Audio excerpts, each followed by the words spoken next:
Hello, എല്ലാവർക്കും നമസ്കാരം. T V S Jupiter എന്ന് പറയുന്ന വണ്ടിയുടെ ക്രാങ്കാണ് ഞാൻ ഈ കാണിക്കാനായിട്ട് പോകുന്നത്. അപ്പോൾ ആ ക്രാങ്കിൽ കൂടെ പിസ്റ്റനുണ്ട്, ആ കണക്ടറിൻ്റെ റോഡിൽ കൂടെ പിസ്റ്റനുണ്ട്. ആ പിസ്റ്റൻ സൂക്ഷിച്ച് നോക്കിയാൽ നിങ്ങൾക്കൊരു കാര്യം മനസ്സിലാവും. ആ പിസ്റ്റൻ്റെ പുറത്ത് ആഴത്തിലുള്ള സ്ക്രാച്ചസ് കാണാൻ പറ്റും. ആ സ്ക്രാച്ച് കണ്ടില്ലേ, വളരെ ആഴത്തിലാണ് ആ സ്ക്രാച്ച് ആയിട്ടുള്ളത്. ഇത് എൻജിൻ സ്റ്റക്കായ വണ്ടിയാണ്.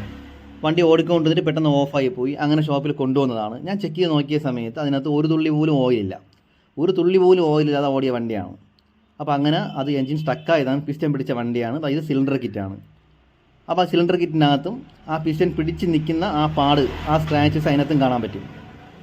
ശരിക്കും നോക്കിയാൽ കാണാൻ പറ്റും. ആ വെളിച്ചത്തിൻ്റെ ചെറിയൊരു പ്രശ്നമുണ്ട്, എന്നാലും നോക്കിയാൽ കാണാൻ പറ്റും.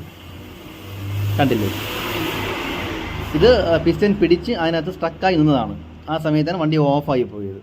ഇത് ഓയിലില്ലാതെ ഓടിയോണ്ട് മാത്രം സംഭവിച്ചൊരു കംപ്ലൈൻ്റ് ആണ്.